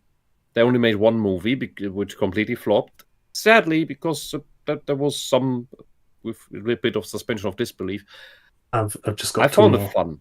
That was a good roller coaster, but I've just remembered that only had one. Jupiter Ascending was supposed to be a trilogy. I don't know if you can call that a cinematic universe. But I love dogs. I've always loved dogs. I love dogs. I fucking hate that movie. I hate it so much. Yeah. Oh, thanks, Tyler Preston. Quentin Tarantino sort of had a cinematic universe with his movies having subtle references, yes. But that is a different thing from what the MCU did. I forgot. So one of the ones I remembered was Nintendo are having one. That's in development still. What? And what was? Yeah, they're going to be connected because they're planning to go Smash Brothers or something. What? No. It's that makes no sense. You can't Smash Brothers the movie. That's stupid. That's just agreed. It also doesn't make a cinematic universe really. All right. The whole Nintendo world, you could not honestly cross over The Legend of Zelda with Super Mario. That's nonsense. And there's also the Ponyverse, which is all that stuff that's going public domain, like Winnie the Pooh, Mickey Mouse, and all that stuff. That they're making them into stupid slasher horror movies. And Winnie the Pooh was the first, so they basically came up with the name The Ponyverse. Yeah, but that's not really a cinematic universe, is it? I don't know. I don't know how they plan on linking everything, but I think we need to define this term more concretely. Anyway, let's keep what going. You've just got a load of people who see something successful and they tend to jump on the bandwagon and oversaturate the market until it crashes. Yeah, and then they fuck it up because they don't really know how to use it well, like the people who made it popular. All right, let's keep going. Here's the copper L for the 2. Thank you, sir. Be me, give anthro characters mange to mess them up. What? I don't know. Manga? Mange? I don't know. Melange? I don't know. What was it? Hold on. Anyway, we're going to keep going. We have almost 2 minutes left. May not be a cup of tea, but would you rather the artists cowered in the corner, hoping that nobody dislikes what they made? There's really no time for that stuff. In this case, yes, I would. I would hope they cower in terror in a corner. Is that Splinter? I hope not. Isn't it? It looks like Baxter. Okay, good. It's a Fly Guy. Okay. That is Baxter. Okay, we're looking at this. All right. What the hell is that? Honestly, it's actually really refreshing that a lot of studios and productions. There was nothing ugly about this movie. The villain was the only one, and he was deliberately so, and it was amazing. Are adding the imperfection. What imperfection is in this shot? His head was so fucking tiny compared to the rest of his body. He had no neck. But tell me, what imperfection is here in this shot? please. Yeah, Oh, I just noticed. That's a Is that that's a wolf thing on his cape that holds the cape together? No, it looks like a smiling cat. The shape is weird though. It's a Witcher emblem. Because I would have thought, like, since due to his profession, I it would did make think sense it was if wolf at first, if he kept an actual emblem of death on him. All right. That's the thought.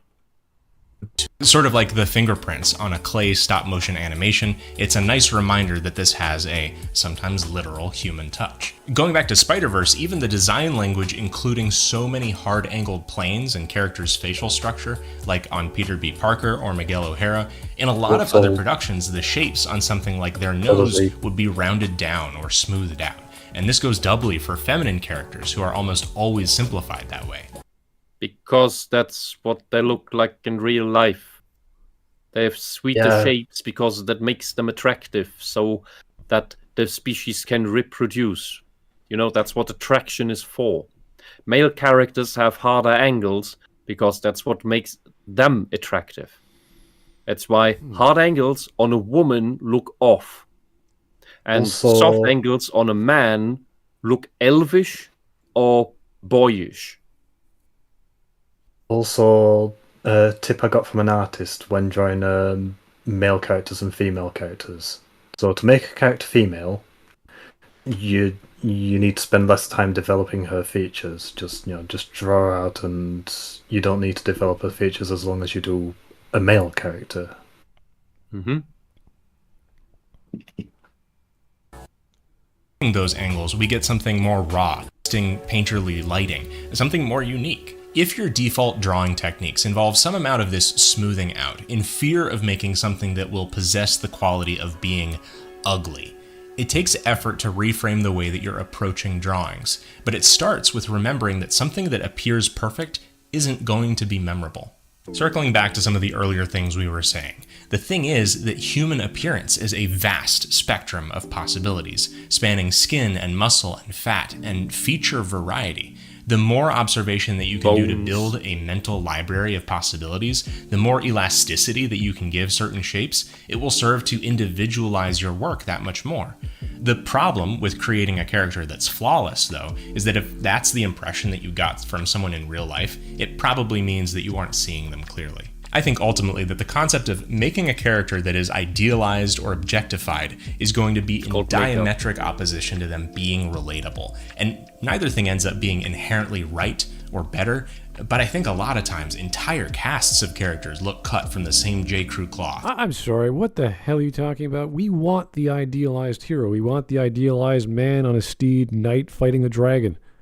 That's why we read fantasy. That's why we watch certain things.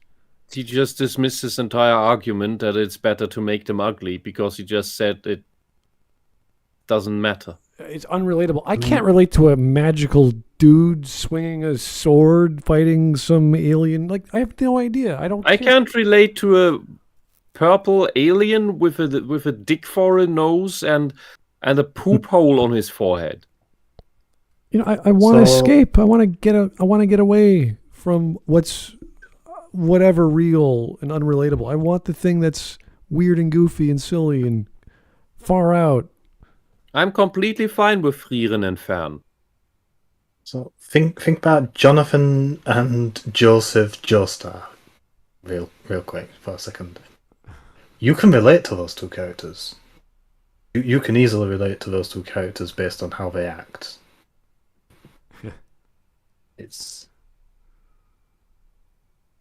They're not representative, but nobody who actually likes these things actually cares about representation. Let's be honest. Well, usually when we talk about characters having flaws, we give them some sense of identity that is relatable. So it's like, oh, they're not perfect. It's like, yeah. And now this guy's saying, well, let's make like Joestar or whatever. Let's not make him muscle bound. It's like, well, why not? He's a martial artist. He fights. He's got superpowers. He knows Ripple. Like, what? Why wouldn't you do that? Because I don't know, I never see that guy at a cafe or some weird argument. You're like, yeah, but this is a different world where all the other weird cartoons he shows has nothing to do with character art or realism. He did not do anything to describe the sense of what is, or at least ask the question, what is the beautiful in this style? So representative, Kirby, I don't know, pick a medium, pick a show and say, this is beautiful when it's like this, and it's ugly when it's like that. Great. And we need more ugly in the beautiful because of this reason. Great.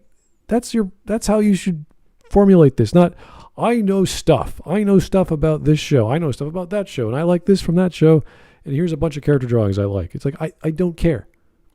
You may as well just... He didn't define anything properly. He assumes that we magically know what he means. He may as well have gone to Japan, not know the language, and I went to this restaurant. They had fish. I went to that restaurant. They also had fish. I liked the first restaurant better because the fish was tastier. I'm like, sure, good for you. That's not a premise for you to give us a non-criteria for why the fish should not be as tasty as possible, or why the sushi should be a day old, or whatever. It's stupid. I want the best. I want the most beautiful. And the most beautiful can involve some flaws.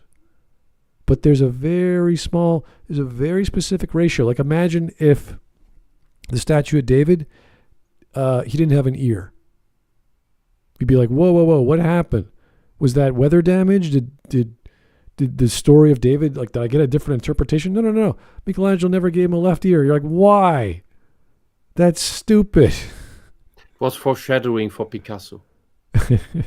or Van Gogh. Yeah. It's like, there's no reason behind his logic. It's just, dude, like, give me a reason. Why should we make the hot girl less hot? Or the strong man less strong? Or whatever the reasoning is. That's all you got to do. There might be some legitimacy to it because it's harder to make an ugly character than it is to make an attractive one. That doesn't look, badly drawn. Within the certain style. That's what he has to do. He has to have a very good understanding of a style. And he's going to give us, like, I don't know, pick a Disney style from the 70s and 80s, the animation style. Okay, there, Snow White, boom. They keyframed everything. They got real actors. They rotoscoped it. Everything's great. If only Snow White had a mole, or her hair wasn't perfectly coiffed, or whatever they did to her hair. If only that. It's like, why would we need that? What's the point? A story like Cinderella. The point of Snow White is that she's without blemish. Yeah, with like Cinderella, I'd be like, well, in this scene, she's no longer dolled up. She's all brown and dirty. Oh, I get it. And that shows the difference between when she is pretty and the prince goes, oh my God. And he looks at Cinderella and goes, well, I know it's not about what you look like. It's what's on the inside and what kind of a good person, because that's what the story was teaching you in the original story. Whereas the stepsisters and the stepmother are all evil people. And they had to wear those burning hot shoes at the end of the story to punish them for being that way. Like all these visuals are meant to tell a story. And he did an okay lesson with the one with the ugly bureaucrat. It's like, oh, this is what she's boring, she's brown, or was it purple, or dull colors. It's like, great, it tells the story visually. That's what you want, inside and outside. Great, I get you. It's for kids. Perfect. But there's nothing beautiful about her. There's really nothing we can look at and say that's attractive in a beautiful way. She's just an ugly looking character. If there was something about the characterization, but he didn't even get into personality. He didn't get into like storytelling. He just says, look at the visuals. If you're just going to give me visuals, you need to talk in the visual sense of good versus bad, skilled versus unskilled, style versus whatever other style, and why this ratio, whatever the ratio is, I guess it's 9-1 for beauty to ugliness. I don't know. Then explain this concept. You don't have to mathematize it. You don't have to do anything like that. Just tell me why the rabbit for you works. Because he has an open mouth. It's so stupid. Anyway, we got a minute left. He's already sold something in the 3-minute mark, so I guess he's just going to thank his patrons, I guess. Jaw lines and literally come up with variation, but because they were calculated to be the best choice by an executive somewhere. Or a teenager desperate to make every single character of their webcomic their precious baby that ain't ever done no wrong to no one. They might make... What's the point of showing this while blurring it out? I don't know. I think because he hates them, he doesn't want people to look at them. This is bad. Each and every one character perfect and special so that everyone will love them. Inadvertently, it causes no one to care about it. Maybe they just learn to draw, and so they start with the simple stuff. I've never seen a manga where I go, oh, this character design is not for me. There's certain character designs based off the style, which is a bit too cutesy. It's a bit too childlike for the story it's telling. And these boys and girls look like they're like 12 or 13 when they're really like 16 or 17. It's like, this is a bit too a little off. And that's one of the reasons why that the Kid with Inferior Gold Eyes manga was redone with a higher quality, because it's like, yeah, this guy's been asleep for, I don't know, hundreds of years or whatever, and everyone looks like they're 12 when they're really in magical 15-year-old, 16-year-old school. So, yeah, you can't tell you can't tell adult stories with cutesy animation. It doesn't quite work too well. Unveil for sponsoring a portion of this video, and thanks. You can get a bunch in return, including Biko's backpack over on patreon.com/BagelDenizen. And if you're looking for a comprehensive... Yeah, you're just selling stuff. Okay. I don't know. That was... He knows what he's talking about, but this premise is wrong. This is such a terrible advertisement for his stuff. It's just such a terrible advertisement. I'd rather say it differently. He knows what he's doing, but he can't explain it. Yeah, I think that's the beauty of visual artists. They perceive everything's a perception. Like I can see the emotion. I could feel the movement, and I can draw it and I can animate it, and it's great. But when they try to articulate what that is, it's the other side of their brain going, "What? Who? How drawings work? I don't know." Like they can't use that very well. It's fine. Everyone's skilled in their own way. Everyone's got their natural talents. Anyway, happy Star Wars Day. May the 4th be ever in your favor, Gandalf. That's beautiful. Thank you, whoever. Good God.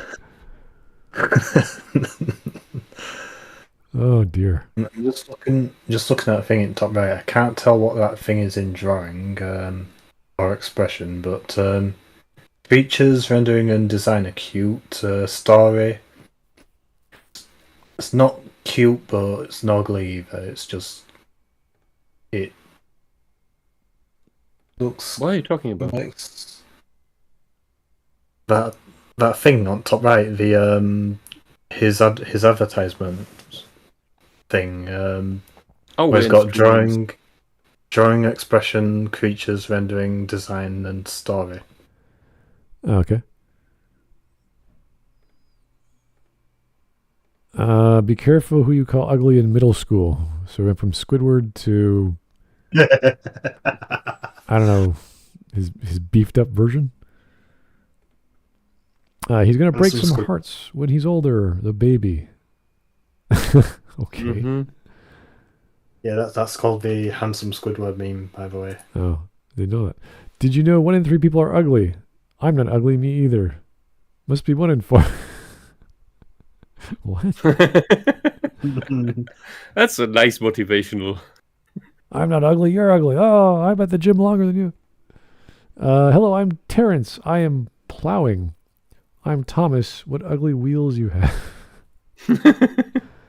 Thomas? He has freedom. Yeah. He can choose where he goes. No one loves you. Oh, it's the throwaway Sonic. If you ask, yes, She-Hulk has her own abomination, but she's called Abominatrix. What a creative name. Wow. Okay. Interesting.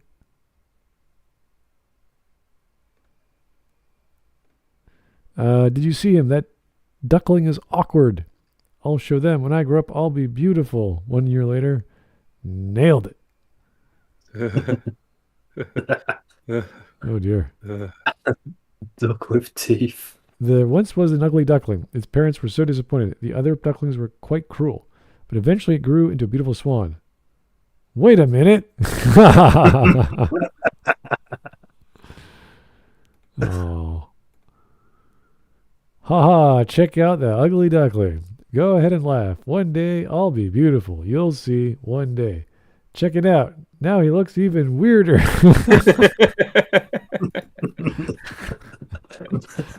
That's how these stories really go. That's good because they're ducks. This guy turns into a swan. Like, what the hell? That's not our standard of beauty. What are you? What an ugly duckling. 5 years later, quack, quack.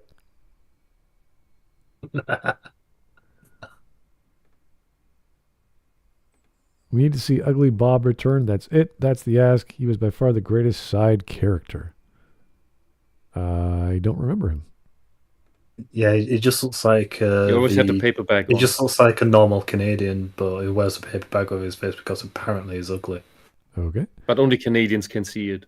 I'm marking the second image if anyone is too squeamish to look, but here's a forgotten Batman villain named Mannequin, who's an actress who wanted revenge for an incident that left her face like this. Oh, okay. That sounds cool. Oh, okay, so she's kind of like Clayface, but only she uses masks. Looks a bit like Deadpool. Yeah, no, yeah, very Deadpool-like, yeah. All messed up. And this is a Pokemon, I'm assuming? Yes, some Pokemon evolutions, they turn ugly when they get older. Just like in real life. So this would be from the 90% to 10 to 10% to 90, I guess. I don't know. How would you make that ratio? You know what? Abraham Lincoln was super ugly too. Was he?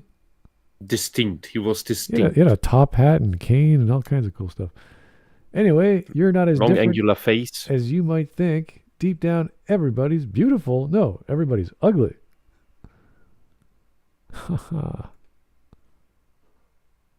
Oh dear. What do you think, Hulk? Did there were a lot of scenes in those comics where he's talking to the Hulk in the mirror, like that they do in TV shows, where there's a split personality or some possessive nature going on? The shading on that torso of Banner is just bad. He looks like he's anorexic. Not just that. It's just it looks wrong. It looks like some shock of random shape stuff. It's like whoever made this has no clue about anatomy and lighting. I'd say the lighting more importantly. What is that? That looks like I think Kirby. that's Sectonia. Oh, it is Kirby. Oh yeah, it is Kirby. Yeah, the bee, though, I think is called Sectonia. Okay. Yeah, a lot of games I missed, sadly. She's one of the final bosses, if I remember. Oh, that's a hypno eyeball. An eyeball pops out of his forehead. That is the dumb. Okay, whatever. Oh, God. I don't want to know. Oh God, I remember. Yeah. It reminds me of Spore. There's our wonderful fellow who got kicked off Twitter for some reason. I don't know why. What? But he's a cultural treasure of humanity. He also won a wrestling match on the streets of New York. Because he made fun of himself and mocked the people who got offended that he made fun of himself. So they mass reported him. That's where we are. I don't know what the person on the left or the character on the left is, what it's from, but apparently it's bad ESG for having a slim waist. Yeah, they want women ugly so that we don't reproduce. That's literally the reason. Okay, I can tell that's Pokemon Go, but I can't really. It's an image made for ants. Right. New avatar customization options are now live in Pokemon Go. Last I checked, I'm a woman. I don't look like a man or an androgynous blob, so no, I can't make my avatar look more like me with this update. Yep, Melanie's right. If you want context What on the how fuck are these pants? terrible this change was, look at the update Pokemon Go did to the avatars in the game. I had to be like, low, it looks like AI art, but it's pretty horrendous. Pokemon Go, please reverse this horrible update. Wow, what a change. Yeah, that is not a woman. That is a man in bad dress Look up. at the pose on the left where she's got like her belt is not level. Like it looks like She has hips. she's got like she's adjusting her weight. Whereas at the right, it looks like she's a tree trunk or something. That's a man. The shoulders are broader. There's no real waistline. There are no hips. This is a man. The hair is just hair. There's no style. It's just we have long hair. Let's just drape it over your. It's a wig. It looks kind of weird. You'd think we have these people gone about completely different too. You'd think we have these people gone about objectification and female characters having big boobs that would have made the boobs smaller, not bigger. I don't know what they did to the chest there. Actually, I think they replaced the natural breasts with silicone. No, with socks. It looks like the front of a plane, like a jet plane, like the nose. They just took the 1/30th of it and just. It's a crime against humanity, simply speaking. I don't know what's going on. Examples of ugly cute. Okay, this was something mentioned in the chat. The trope of ugly cute. So you take something which is goofy or ugly, and make it cute. That skeleton is a perfect example. Yeah. Pugs are not ugly cute. Pugs are just ugly. Only women find them cute. But you have to consider. Okay, you have to consider. Women find Tyranids cute. That's the reason they give for playing Tyranids in Warhammer 40k. They find them cute. The uglier xenomorphs with there are some models where they have their mouths open and all the tentacles come out. They find it cute. So do not ever believe a woman's tastes when it's about, oh, that's cute. It might be something actually cute, like the bunnies Smut mentioned before, or it might be some absolutely horrendous Lovecraftian monster that will eat your soul. I think with pugs, it might be how they tilt their heads and with their stupid, big, googly eyes. Those big, boggly eyes. Yeah. The GIF with the pink bunny from Cartoon Network is a good example for how women see it and what it really looks like. That sloth looks like a skateboarder from the 90s. What is this? One's taking a bath and is super sexy while doing it, and the other is Bayonetta. Oh. Bayonetta had an animation? I never watched it. I don't know. Yeah, it's an OVA. Okay. Story is tiny bit different, but it's not. It's just an aspect of it. It's not that great. All right. You haven't missed anything. Here's the difference between the Hulk personas, Professor Joe Fixit, and Savage through one villain piecemeal. I'm sure it's a great example of cute and ugly.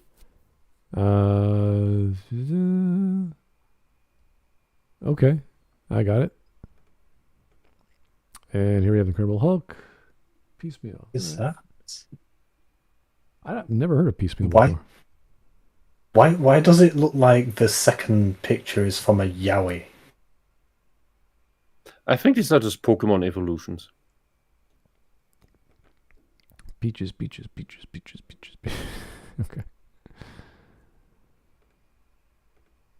Yeah.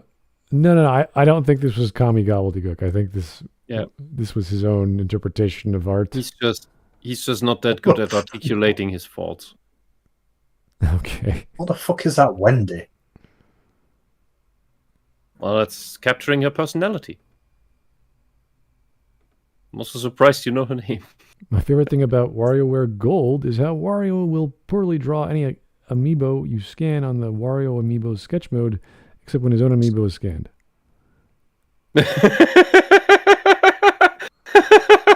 I had no idea that's a thing. That's cute. Oh no! I'm in graphic design class and found out how to remove Mario's stash and eyebrows. If I were your teacher, I would fail you over them.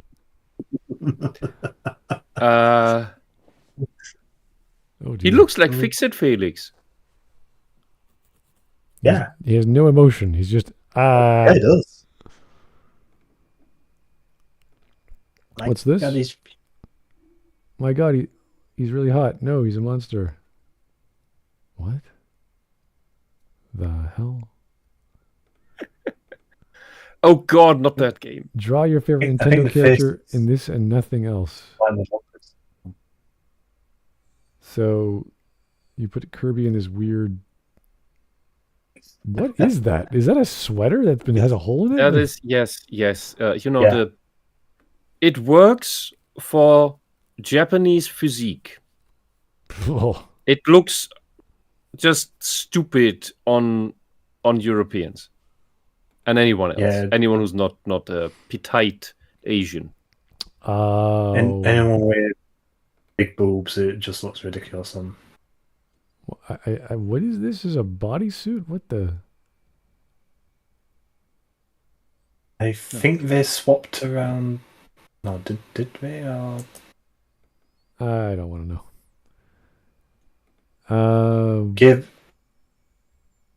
Just put the skins on some weird skeletons. Why does he have So such it looks spindly arms? Oh, this was from an animation I remember watching. Because the texture's on a rig that's too big for the texture. So it just looks wrong.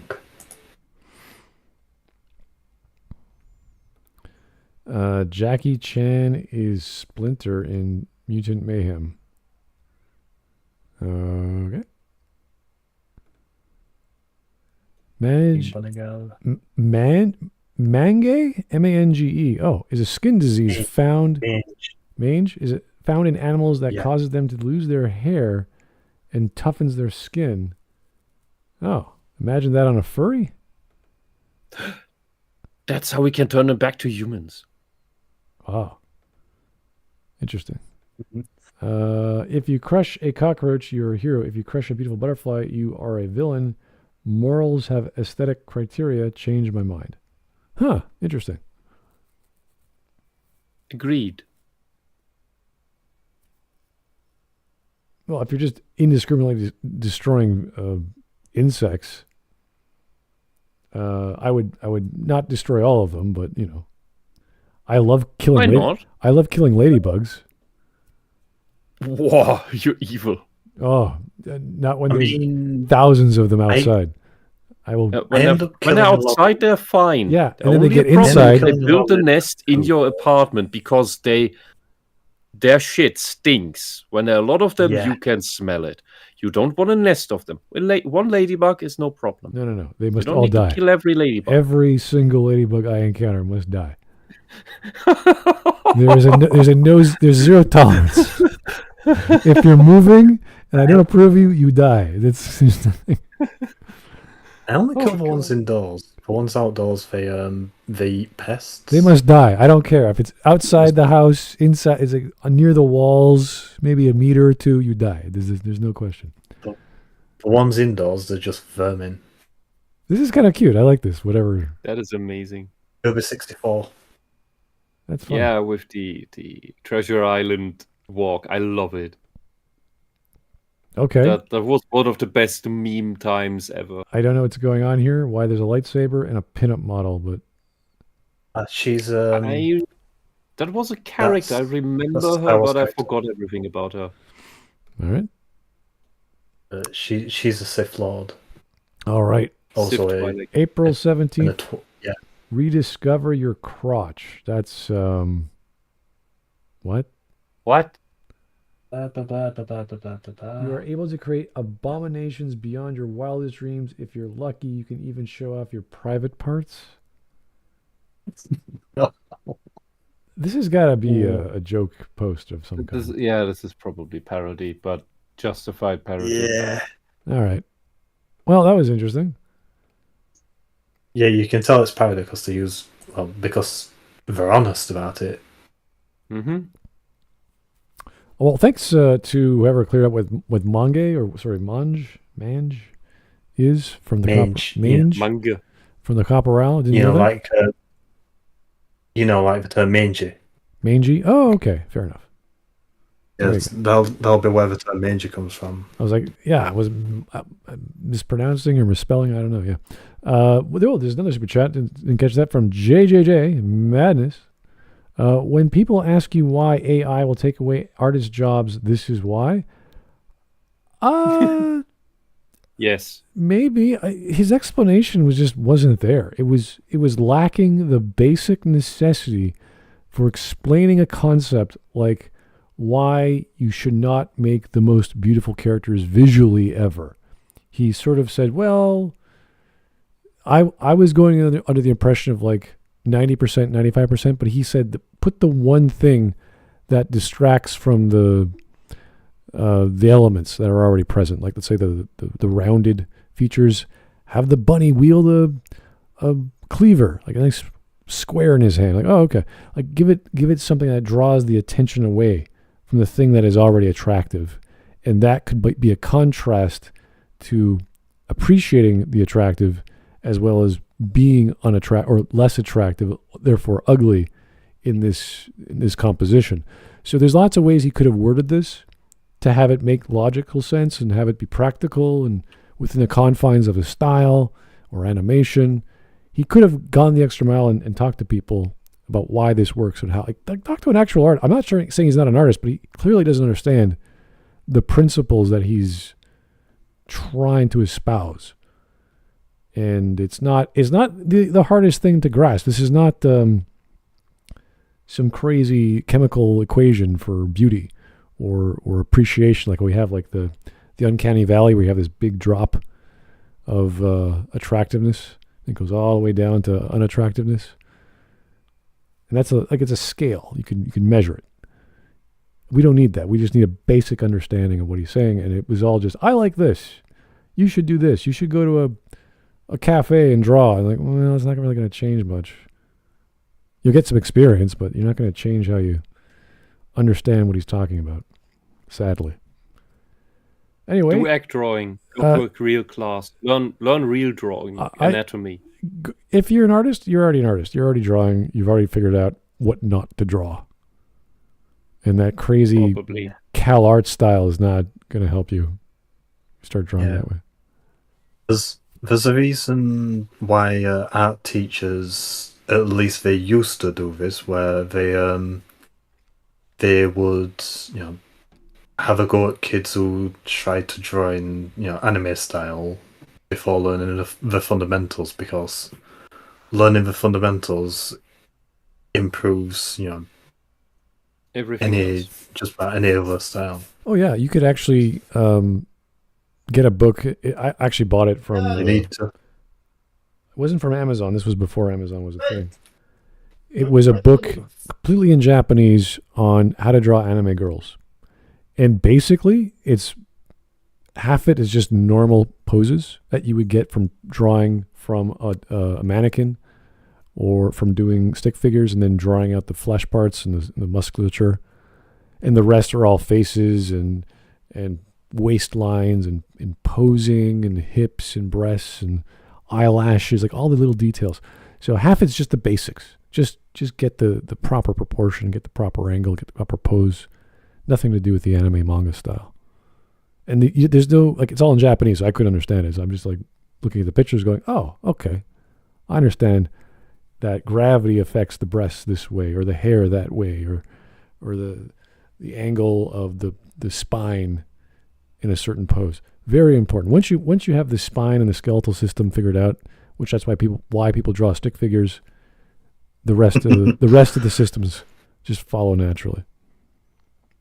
Funny you should mention skeletons and muscles. The artist I mentioned earlier who made the weird comment that those like small hands, so not small fingers but small hands.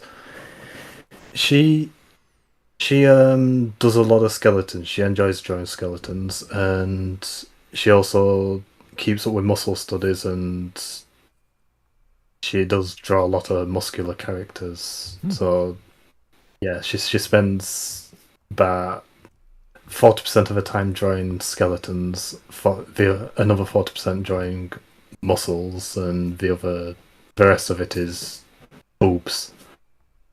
Cool. All the things that are interesting shapes. All right, guys. Well, that was 2 hours of us trying to interpret a guy who wasn't very good at expressing himself, at least with his words. So his images look fine. It's just a terrible advertisement. Mm-hmm. Well, yeah, they always got to throw in an advertisement because they're trying to build a brand and all that jazz on YouTube. So. The whole video is just an advertisement for his website. Yeah, I'm not against that. You could do all kinds of fun stuff on YouTube to make money. That's one of them. But I wanted to learn something, and all I got from this guy was he's trying to be cute while explaining that cute in drawing is not the be-all, end-all. When I would argue, if you can figure out how to create something beautiful, try to make it more beautiful. Explain and understand why and what's your limit. Because if you can make me the greatest looking thing or sounding thing or functional tool or whatever, I want that, and I want it to be as perfect as possible. I don't want a blemish. I don't want 1,000 scars or whatever.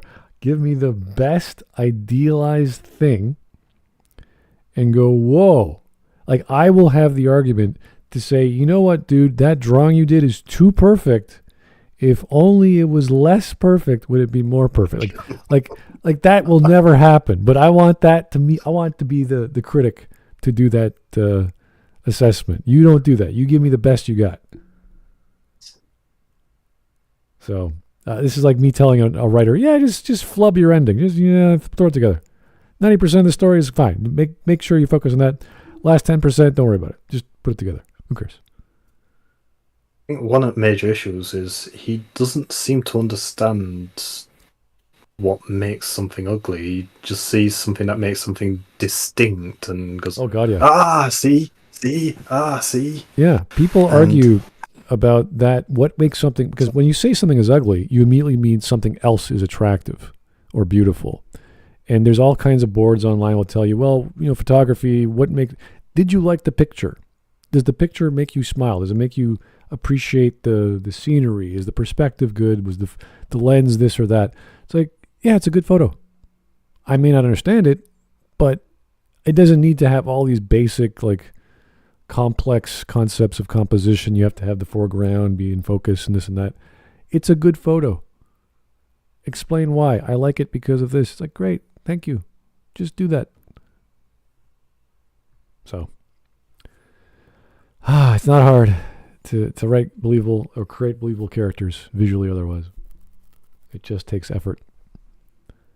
Anyway, that was 2 hours. Thanks, you guys. That was actually a fun video because I like these talks about aesthetics, but I wanted an actual argument. I wanted an actual criteria or something to explain what he's trying to explain.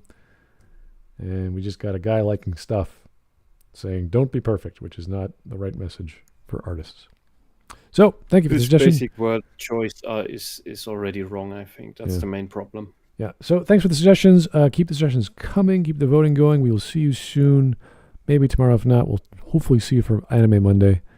And take it easy. Have a good one. Bye-bye. Nice.